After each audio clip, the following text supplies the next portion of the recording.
Miss Ginita, just once Ginita, ayan. Ayan, hindi na yan pwede, Maraming no? salamat. Single mom yan, pero na-interview na natin yan. Oo, tapos na to eh. Oo. Roger Antonio. Oh. Hindi ako, baka Yes. mabatukan ako ni Roger. Humanda sa akin sa December to eh. Patay.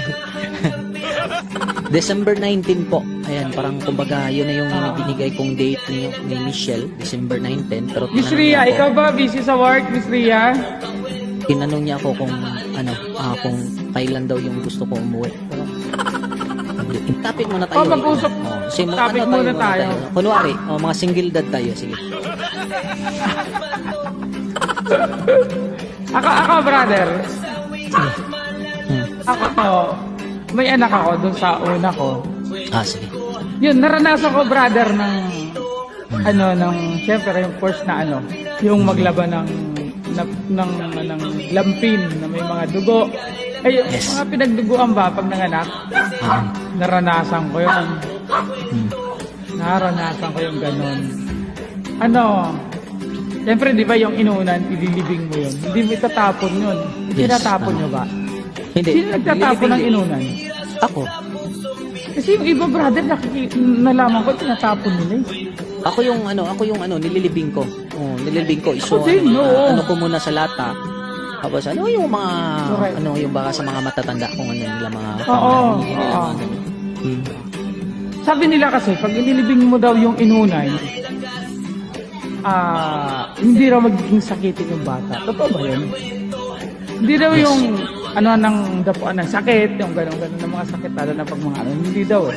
Hindi naman talaga maiiwasan yung sakit talaga sa bata, especially lalo na kapag mag-hippie na. Hindi, yung normal, brother. Oo. Yun Normal. napapansin ko sa Naniwala bunso ka? ko. Napapansin ko sa bunso ko, hindi naman sa sakit kapag meron sa Yung normal na, mga lagnat. Ngipin yan, normal Ngipin. yan.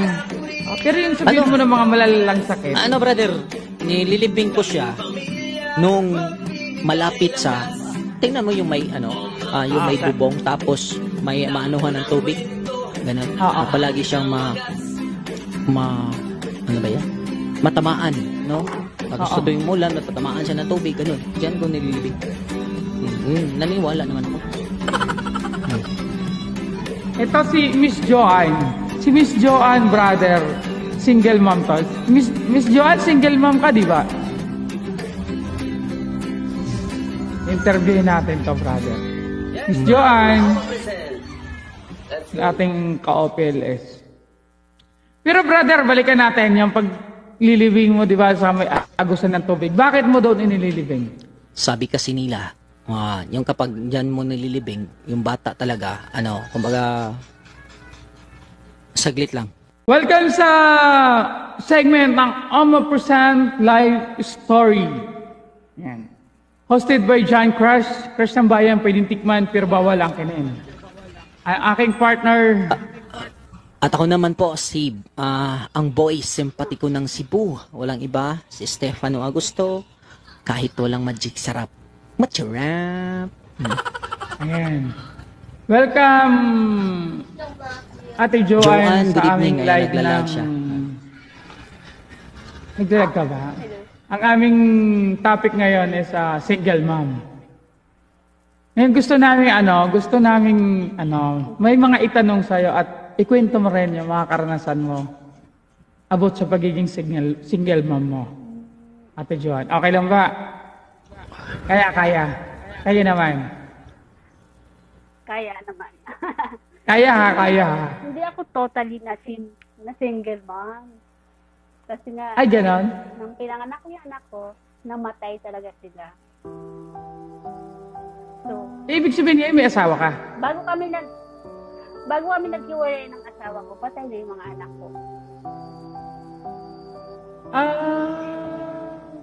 Iba to, brother. Po talaga sila. Oo, iba.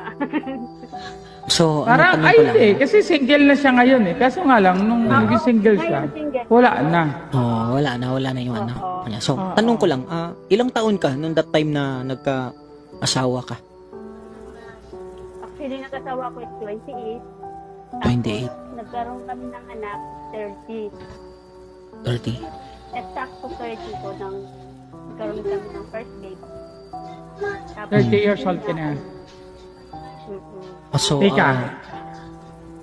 Sige, brother. ano naman tuloy mo. ang ando na ano naman po yung sanhi po, no? Yung first baby nyo. Tsaka ilang taon po siya o ilang months na sad to say lang, no? Mga anak ako ng October 15, 2011 is, nagulat din kami kasi ang asawa ko ay nagtatrabaho pharmacy.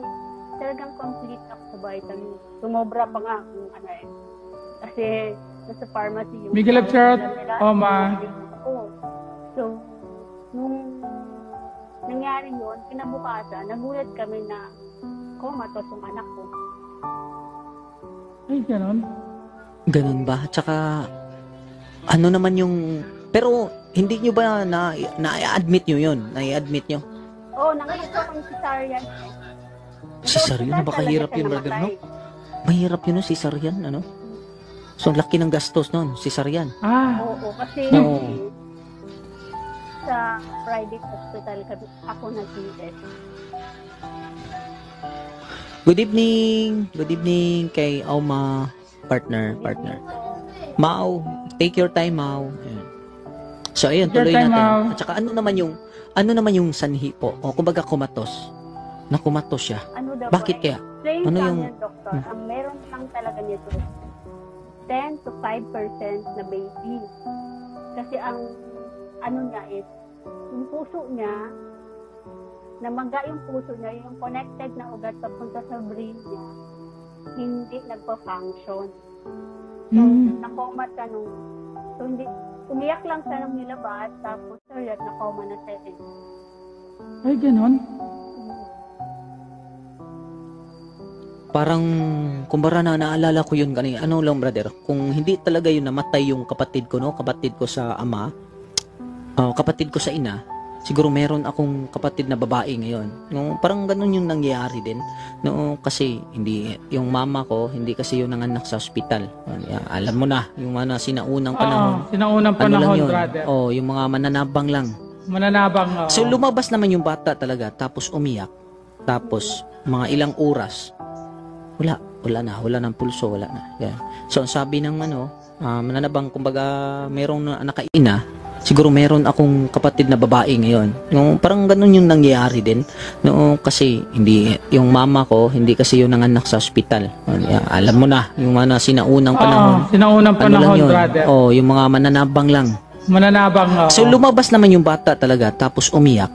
Tapos mga ilang oras, wala nang pulso, wala na. Yan. So ang sabi ng mananabang, kumbaga merong nakainom ng dumaga. Ganun. Ayan. Anong dumaga, brother? Yung parang tubig, brother. Tubig. Okay. Ganun. Ganon. And then, nung na-coma siya, pero nag-try pa din kami, kasi sabi ng doktor, pwedeng i-incubator yung baby, and then nag-try namin kung ano yung abot ng aming mga kaya. Try namin sa kung may isasalba pa, ganyan. Tapos dumating na yung time na yung nakakatayo na ako, kasi CS nga ako, hindi ko agad siya napuntahan. So, dumating na yung time na pagtayo ko, pumunta na ako dun sa baby nga namin. And then, doon na yung parang pa-flat rate na talaga yung heart niya. Talagang nag-flat siya, nagpe-30, 20. Kaya nag-decide kami ng dalawa ng asawa ko na ipatanggal lahat ng nakakabit sa katawan niya. Kasi parang sabi nga ng asawa ko, parang hinintay lang ako. Hinintay ka. Ganun ba? Tapos talagang bumigay na lahat ng niya eh. Kaya sabi ko paano pag tinanggal yung mga aparato sa katawan niya. Kasi head to po talaga, sobrang dami niyang nakalagay sa katawan. Ganun ba? Napakahirap. Agad, brother. Kasi brother, iba kasi yung mas iba kasi yung CS at saka yung normal na delivery lang. Oo. Kasi yung CS talaga, kumbaga mas talaga nababahala ako sa isang normal na delivery. Mas better sigurong i-CS kasi parang kumbaga secure yung baby. Masakit lang doon, hihiwain yung mo. Dito, tiyan mo, di ba? Oo. Thank Kasi you, yung Oma. normal, kasi hindi mo alam yung ina, kapag nag-umiiri na, tapos bigla na lang pipigilan, mahihirapan yung bata. Kumpara sa Oo. CS, At saka na, ano pala, kumbaga, hindi talaga ako pwede mag-normal kasi ang baby ko is Ah. 12 pounds. Oh, laki nun. ano pala, 12 pounds, brother. ano Laki ka na pala nun. kumain, ganon. Yes, oo. Mm. Pero maliit lang po ako ng babae. Mahirap Ba't na. umabot Yan sa yung ganun pinakamahirap siguro? din sa mga babae. Kain ng kain, brother. Yan lang yung brother. Kain ng O kain. hindi, alam nyo, diet talaga ang buntis ako. Kasi ang asawa ko nga, nasa pharmacy. So lahat ng napipigilan kong kumain. Kasi nga, pag meron kaming time na hanggang 6, pag hindi ka kumain ng 6, hindi ka nakakain hanggang magdamag. Ganon. So ang taba niya talaga is solid na solid. Ay, ganon. Grabe, no? Yun nga, yung pangalawang yung pangalawang Ang pangalawang anak mo. Oo, ano nangyari? Cardiac arrest naman siya sa puso. Ah, talaga? Ibig sabihin kayo may mga sakit kayo sa puso, ganon? Yung mister ko, Ano, dugo? Mahirap na. mayroon siyang sa heart. Ano lang, nung Parang namamana unahin, yan. ano ko muna, yung tanong ko muna, brother, Sige, May brother. tanong muna ako sa kanya, brother. Nung una mong baby, tapos yung nangyari, nalaman mo na cardiac, no? Ano naman yung pumasok sa isipan mo, napaisip mo, at saka natanong mo sa sarili mo, ano kayang dahilan or sanhi, yung gano'n? Yun kasi yung una kong baby, tinanong ko sa sarili ko na kulang ba kami ng gabay ng magulang. Parang humantong sa punto na sinisisi mo na yung magulang mo, parang ganon. Kasi hindi talaga kami nakatira sa parents namin both sides. So, nagliliin kami ng hindi kami magsasabi sa kanila. Nagbuntis ako, wala akong sasabi na gano'n. Kaya naisip ko talaga na kung nagtanong ba ako sa mga magulang. Mula Korea hanggang Pinas,